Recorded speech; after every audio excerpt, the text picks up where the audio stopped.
Welcome class. Today I'm going to be discussing visual rhetoric. Okay, so what I'm going to have you do is pull out your Everything is an Argument book. Okay, like I've done before, not going to touch on the whole of the reading, right? I think I wanted you to read up to about 370 here. Okay, or maybe a little bit longer, but no, actually a little bit shorter than that. Cool. So we're going to look at visual rhetoric, but I want to kind of take a look at chapter 14 today. The reason we're jumping ahead here, going forward, is we are going to engage in visual rhetoric, or to understand visual rhetoric, when we discuss the visual of the film. Okay, when we watch Jordan Peele's Get Out, which we will be starting, next week. Okay, so what I want us to think about here is the idea of how visual can be rhetoric, and we've discussed this already, not in depth, but we already discussed how Velázquez, as a painter, was huge on visual rhetoric. Okay, and this is something that he definitely was espousing and valorizing with his painting. Okay, but I want to take a look at page 346, and we'll see the imagery of this powerful image. And before we even start here, we see really three powerful forms of visual rhetoric, right? We see a Confederate flag, we see the American flag, and then we see the Nazi symbol, the Nazi flag, right?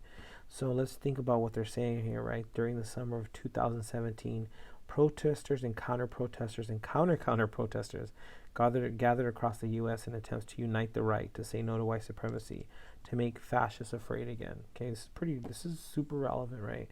To rally for blood and soil, to claim that you will not replace us. Often the protesters carried symbols or flags, including the three depicted above. Okay, especially being from this country, you understand that these images evoke emotions, obviously, right? Don't want to get too political, but obviously we understand the Confederate flag here, even if you feel it's about heritage. You can understand how some people think it's a celebration of slavery. It's a celebration of this idea of the South seceding from the Union for slavery, right? The Nazi symbol at once was a symbol of proud nationhood, right? Nationalism. Now it's a symbol of hatred, of World War II, of death, of fascism. Okay, whatever you want to take it, right? But let's take a look here. I want to look at the last paragraph here on page 346. These banners and flags are powerful examples of visual rhetoric and the arguments such images can make. Even so small a sampling of visual rhetoric underscores what you doubtless already know. Images grab and hold your attention, stir our emotions, tease our imaginations, provoke intense responses, and make arguments. In short, they have clout. Okay, huge thing that I want us to think about when we're watching the film Get Out is that, right? How does the imagery or the visual rhetoric that's imposed on us impact us as viewers? Okay, and we're going to think about that when we watch the film, right? The crux of the film, what we're going to think about as well, and it's not just for effect and just for the visual rhetoric, but as we see from the prompt, we are going to build a resemblance claim, right, of how James Baldwin's short story, and then Peele's film Get Out are representations of Foucault's panopticon. Okay, we can envision this, and we will think about this kind of visual argumentation when discussing the film, but I want us to have a way or more tools in our toolbox to critically examine the film and the power of visual rhetoric. Okay, let's go to 347 here, right? The power of visual arguments. Reason I did this video as well is because I want to lead us into our discussion as well. That's due this Friday. Okay, the discussion, namely, will be on the next page, but I want you to start thinking about visual rhetoric. And specifically what we're going to look at here on page 347 is the power of visual rhetoric. Okay, even in everyday situations, I'm right in the middle here, images from t-shirts to billboards to animated films and computer screens influence us. Media analyst Kevin Colley ponders the roles of screens and their images and now play in our lives, right? And this is undeniable. You're looking at an image right now, right? Everywhere we look, we see screens. The other day I watched clips from a movie as I pumped gas in my car. The other night I saw a movie on the backseat of a plane. We will watch anywhere. Screens playing video pop up in the most unexpected places, like ATM machines and supermarket checkout lines and tiny phones. Some movie fans watch entire films in between calls. These ever-present screens have created an audience for every short moving pictures. as brief as 3 minutes, while cheap digital creation tools have empowered a new generation of filmmakers. Look at me making this cheap film, right? Who are rapidly filling up those screens. We are headed towards screen ubiquity. Okay. Of course, visual arguments were invented by YouTube, and their power isn't novel either. The pharaohs of Egypt lined the banks of the Nile River with statues of themselves to assert their authority, and there's no shortage, of monumental effigies in Washington, D.C. today. So we're not just limiting it to screens, right? The idea of statues is very interesting, especially when we talk about the Confederacy. That was a big controversy just recently with Confederate statues being dismantled and brought down, correct? Because what did that invoke? For some, it was the same as the Confederate flag, right? These statues invoked, for some, heritage, history, legacy. For some, it was a tainted history of legacy in this country, a tainted history of slavery and brutality against African Americans, right? Who were brutally brought to this country, etc. And that's something I want us to think about, right? What images, how those images are evoked, or what images arise from different sects of people. That's really important here, okay? So let's think about this. Still, the ease which all of us make and share images is unprecedented. People are uploading 3 billion shots a day to Snapchat, Instagram, all that stuff, right? Facebook, and most of us are really easily adjusted to instantaneous multi-channel multimedia connectivity. We expect it to be seamless too. The prophet of this era was Marshall McLuhan, who nearly 50 years ago proclaimed that the medium is the massage. With the play on message and massage, I already made that mistake there, right? Intentional. As McLuhan says, we shape our tools, and afterwards, our tools shape us. Powerful. All media works us over completely. Okay? We can kind of jump ahead here because I want to get to what the discussion. What I want you to do for visual rhetoric is here, right? But let's go ahead on 348. Let's read this, actually. McLuhan was certainly prescient, as legendary filmmaker Werner Herzog makes clear in his 2000 documentary, Lo and Behold, Reveries of the Connected World. Herzog conducted interviews with a range of people, from computer scientists at UCLA and Carnegie Mellon to Silicon Valley denizens like Elon Musk and Sebastian Thrun to ordinary citizens caught up in use, abuse, and overuse associated with the internet.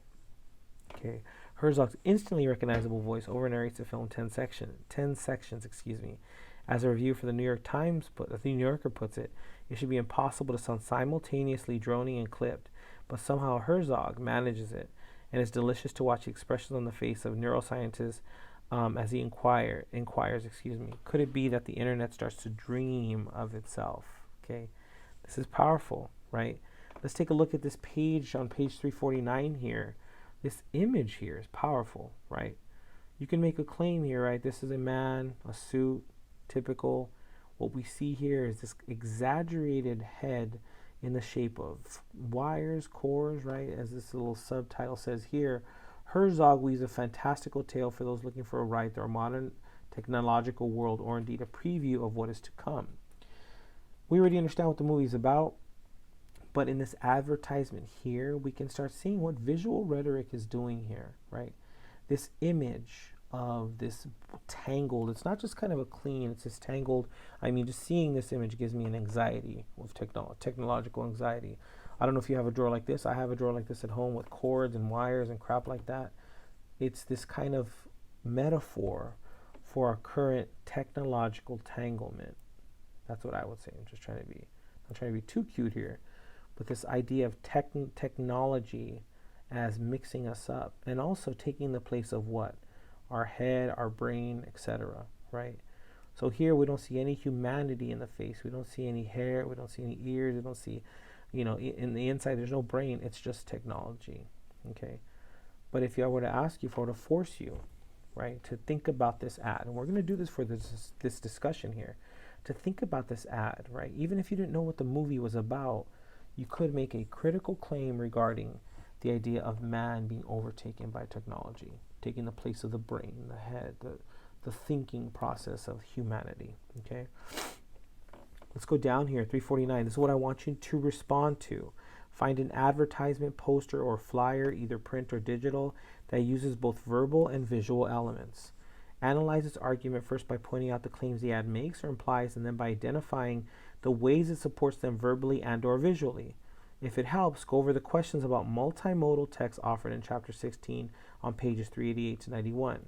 Okay, We can skip that last part. I don't want you to switch ads here. I really want you to just find an ad, and be very creative. I put a kind of a comic ad, right? Like this shit doesn't fit or something to that effect. Okay, but that's humorous, but it's also kind of a logical, kind of logo-centered ad. But I want you to think about that when you choose your ad for this discussion.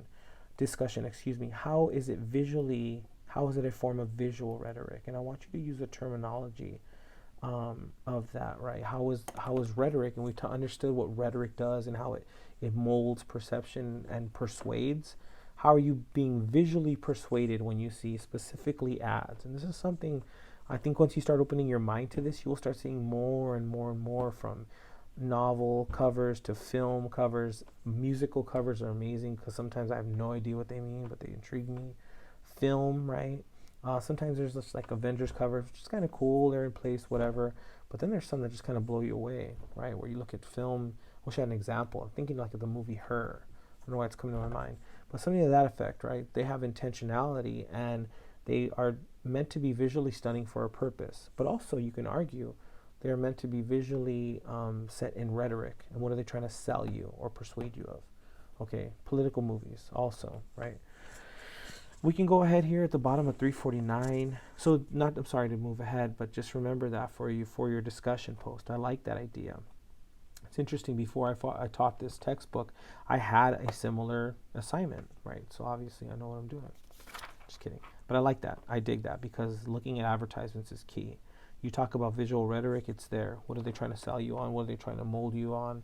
Whether it's political, whether it's trying to sell you a car, whether they're trying to sell you a burger, what are they doing to you emotionally? Okay. I'm not going to go through too much of the pathos, ethos, logos section here. I think you can read that. There's some interesting pictures here if you look at like 354, or even they have the Zelda on 352, which is kind of cool. Okay, it talks a little bit about that. So I want you to read that and understand. And when we go ahead here, like I said, I don't want to dive too much into the pathos, ethos, logos. I think we've discussed that at length, and you've written an essay on that. But also, don't shy away for the second essay in using that terminology in your post. Prove you understand how a author or a filmmaker or an advertiser can use these three pathos, ethos, logos to create a argument based in rhetoric. Okay, as I said, 354. It's got this picture of Trump and then this Hillary. So, I mean, look at what they're doing there, right? We see this kind of all-American Trump on the left with the eagle. You got Hillary as Rosie the Riveter, right?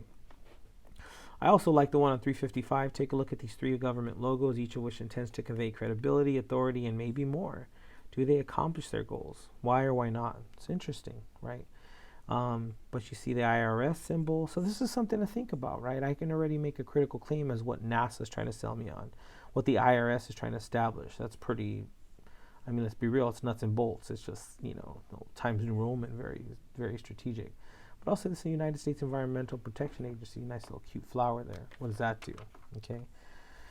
So I want you to think about this. Okay. We can go through those three pathos, ethos, logos. Okay.